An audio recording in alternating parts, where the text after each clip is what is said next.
आफादनि 52थि बोसोरारि जथुम्मानि जि रेजुलेशन्स बेखौ जोङो लानाय जाबाय आरो बेखौ अलरेडि जोङो खौरांगिरिफोरनो बेखौ हगारनाय जाबाय। दिनै आसामनि स्पिकार हितेन्द्र नाथ गस्वामीया जोंनि आलासि महरै बाहागो लाफैदों। दा बिथांनि गेजेरजों जोङो आसाम सरकारनोबो बेखौ कपि हरगोन। जोंनि गिबिसिन दाबियानो जाहैबाय जे बड'लेण्डनि जेंनाखौ गभर्नमेन्टआ थाबैनो सुस्रांनानै होनांगौ। नैथि दाबिया जाहैबाय जे जोंनि जि हाथियार लानानै सोमावसारनाय आर्म्स रिभलुसनारि जिखिनि ग्रुप दङ नर्थ इस्टआव आरो आसामाव बेजों सावरायनायखौ गोख्रै खालामनांगौ आरो बिनि थाखाय मिरु सरकारजों लोगोसे नर्थ इस्टनि मोनफ्रोमबो स्टेटआ बिनि सायाव बिथांमोना नारसिननाय मोनसे लाखिनांगौ। बिनि थाखाय जोङो दाबि दैखांनो थाखाय जोङो दिनै रेजुलेशन लादों। बेजों लोगोसे आसामिसखौ कम्पालसरि साबजेक्ट हिसाबै सोनायनि थाखाय जि मोनसे आसाम केबिनेटआ पास खालामदों बेखौ जोङो गनाया होननानै बुंदों आरो बेखौ सोदांनांगौ होननानै बुंदों जोङो। मानोना दिनै बिथांमोना बुंदों बिटिएडि आरो बर' थानाय ओनसोलफ्राव बेखौ बाहाया होननानै, नाथाय रोखा बुङाखै जे बर' थानाय बबे बबे ओनसोलाव बिथांमोना बाहायनाय नङा। ओंखायनो जों बुंदों जे बिटिसि आरो आसामनि जेसेबां बर' बिजोंनि फरायसालि दङ बेवहाय बिथांमोना नारसिननो मोननाय नङा आरो बेजों लोगोसे गुबुन बिजोङाव फरायना थानाय बर' फरायसाफोरखौबो बिथांमोना नारसिनना मोननाय नङा। बिथांमोना दिनै सोरबा इंलिश मिडियामाव फरायना थानाया बर'खौ बिथांमोना गावनि साबजेक्ट हिसाबै लानो हायो MIL। ओंखायनो बै जायगायाव बिथांमोना आसामिसखौ नारसिननो मोननाय नङा। सोरबा हिन्दी मिडियामाव फरायदोंबा बेखौबो नारसिननो मोननाय नङा आरो सोरबा असमियाव फरायथारनाय बर' फरायसाफ्रा बर'खौ मोनसे लेंगुवेज साबजेक्ट लानो हायो बेखौबो बिथांमोना नारसिननो मोननाय नङा। दा बेखौ जोङो आसाम गभर्नमेन्टनो दिनै दैथायहरगोन आरो बेजों लोगोसे जोङो मोनसे दाबि दैखांदों स्टेट रिअर्गेनाइजेशन कमिसन। इन्डियायाव भारत हादोरा सोरजिजानायनि उनाव 1953निफ्राय 56सिम स्टेट रिअर्गेनाइजेशन कमिसन लाबोदोंमोन, बिनि उनाव लाबोआखै। दिनै भारतआव गोबां रायजो बिग्रा आफादफ्रा सोमावसारगासिनो दङ। दा बेखौ नोजोर बोनानै भारत सरकारा थाबैनो फिन खेबसेबाव स्टेट रिअर्गेनाइजेशन कमिसन दानांगो होननानै जोङो रेजुलेशन लादों आरो जों बेखौ थाबैनो दाबि दैखांनानै केन्द्र सरकारनो जोङो मिरु सरकारनो जोङो मेम'रेन्डाम हरगोन। आरो बेजों लोगोसे जि माखासे नेशनेल लेन्ड पलिसि आरो नेशनेल एजुकेशन पलिसि बेवहायबो जोङो बिथांखि लादों। नेशनेल एजुकेशन पलिसियाव जों बुंदों जे बेखौ इमप्लिमेन्ट खालामनायनि सिगाङावनो आसामाव बर' बिजोंनि जेसेबां जेंना दङ बे गासैबो जेंनाखौ सुस्रांनानै होनांगौ होननानै जोङो दाबि दैखांदों। नेशनेल पलिसिया इमप्लिमेन्ट जानायनि सिगाङावनो जेसेबां बर' बिजोङाव जेंना दङ, फोरोंगिरि नांगौ, लेखा मोनाखै, प्रभिन्सियेलाइज जायाखै, जेसेबां जेंना दङ गासैखौबो खेबसेयावनो सुस्रांनानै होनांगौ होननानै जोङो दाबि दैखांदों। बेजों लोगोसे जि मोनसे मोनद' हारिखौ एसटि खालामनाय बिनि सायाव आसाम सरकारा हाइ लेभेल कमिटिया रिकमेन्डेसन हरगोन होनदों आरो जों दाबि दैखांदों जे मोनद' हारिखौ एसटि खालामनो मोना।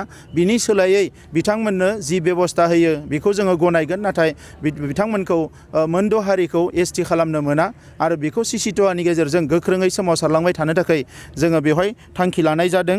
आरो बेजों लोगोसे जि क्ल'ज नाम्बार 6 आसाम एकर्ड 1985नि बेवहाय आसामिस मानसिफोरनि रैखाथिनि थाखायल' खोथा बुंनाय जादों। जोङो बुंदों बेखौ जोङो दानि जि महर बे महराव जों गनायनाय नङा। जुदि बेखौ सोदाङोब्ला आरो बियो बयनिबो थाखाय खालामोबा अब्लासो जोङो बेखौ गनायगोन होननानै जोङो बेवहाय रेजुलेशन लादों आरो आसाम सरकारनो जोङो दैथायहरगोन। आरो दानि जि केबनि उनाव जाफैबाय बे नि जि मुभमेन्ट बेवहाय जोंहा मरेल सापर्ट दङ होननानै बुंदों जोङो, नाथाय बेबायदि दुं हाव थासारिखौ जोंनि ओनसोलाव सोमजिहोफैनो थाखाय जों गोसो गैया। नाथाय जोंनि खोथाया स्पष्ट जे थागिबि मानसिफोरनि हेंथायै सरकारा मायबा पलिसि लायोबा बेखौ जों अराय सम हेंथा होलांबाय थागोन आरो बेखौ जों मालाबाबो गनायनानै लाया। दा बे खोथाखौ जोङो दिनै रेजुलेशन लादों। बिनि अनगायैबो जोङो रांखान्थि जौगानायनि थाखाय, समाजखान्थि जौगानायनि थाखाय जोंनि मिशन कुवालिटि इडुकेसनखौ जोङो मावफुंनो थाखाय, जोंनि बड'फा मिशनखौ मावफुंनो थाखाय, बेजों लोगोसे आइजोफोरनि माखासे जौगालु खामानि मावनो थाखाय, बेजों लोगोसे आथिखालाव मानसि लांखार जानाय मानाय बेखौ नोजोर बोनानै ससियेल रेस्टुरेन्ट खालामनो थाखाय जों माखासे रेजुलेशन लादों। आरो दुलाराय बर' फरायसा आफादा दिनै जोंनि गेजेराव लाइमोनफ्रा जेरै ड्राग्स जानाय बायदिसिना जुवा गेलेनायनि थासारि फैदों, बेखौ जायखिजाया थासारियावनो दुलाराय बर' फरायसा आफादा बेखौ होबथानो थाखाय जुजिलांगोन होननानै जोङो थांखि लादों। जोंनि गेजेराव टिर खेला, बहाबा माने केसिन'नि खोथा रायलायदों दिनै। बे गासैबो जौ जुवा गाज्रि थासारि लाबोग्रा, समाजारि गाज्रि थासारि लाबोग्रा जि खामानि बेखौ होबथानायनि थाखाय दुलाराय बर' फरायसा आफादा बे 52थि जथुम्मायाव थांखि लानाय जादों। बर'फोरनि दाबिखौ लानानै भारत सरकारा सावरायाखै नङा, गोबां सावरायबाय, आसाम सरकाराबो सावरायबाय आरो बिथांमोना सलुसन खालामनो होननानैबो खोथा होदों। दा नैबे समाव बिथांमोना दिनै नेशनेल मोनसे पलिसि हिसाबै केबखौ लाबोबाय, बियो का जाफैबाय। दा बेवहाय जि दुंहाव थासारि जादों बेखौ लानानै बिथांमोना एसे फावसायनो हायो, नाथाय बिथांमोना जोंनो खोथा होनानै दङ जे जेरैखि जाया बड'लेण्ड जेंनाखौ सुस्रांगोन होननानै बिथांमोना खोथा होनानै दङ। खालि दिनै बिथांमोना स्पष्ट खालामाखै जे बर'फोरनो मा होनो हायो मा होनो हाया।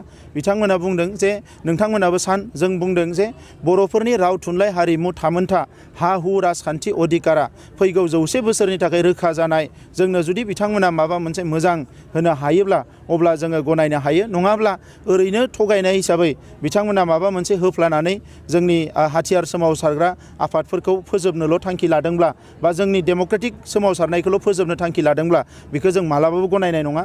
मानोना बर'फ्रा अलरेडि BSc आरो BTC मोनबाय। दा बिनि उनाव जा मोनगोन बिनि गोजौआव जोङो माखासे गोहो गोनां जोङो बेबस्थाखौ मोननांगोन, जोङो एरेन्जमेन्टखौ मोननांगोन आरो बेखौ लानानैनो जोङो जोबोद स्ट्रंलि जोङो नोजोर होदों जे गभर्नमेन्टआ मा खैसारि सादों। दा बे बुब्लियाव आङो बेखौनो बुंनो सानो बर'फोरनि गेजेराव खौसेथि फैनांगोन। दिनै 30-40 बोसोराव गावस्रा माखासे थासारि फैबाय, गावजों गाव थैलायलायनाय बायदिसिना, आरो दाबो जोंनि गेजेराव गावस्रा थासारिया फैदों आरो माखासे दैदेनगिरिफ्रानो बेखौ खालामदों। आङो गोसो गोरबोनिफ्राय खावलायो, दुलाराय बर' फरायसा आफादनि जानानै आरो आंनि फारसेनिफ्रायबो गोसो गोरबोनिफ्राय खावलायो जे गावस्रानि थासारिखौ बन्द' खालामनांगौ आरो खौसे जानानै जोंनि बर'फोरनि बयनिख्रुइबो हास्थायसिननाय मोनसे दाबि बड'लेण्ड दाबिखौ सुस्रांनो थाखाय जों खौसे जानांगौ आरो बे बुब्लियाव जाहाथे रावबो हेंथा हेंसिखौ साना, बेखौनो आं खावलायो।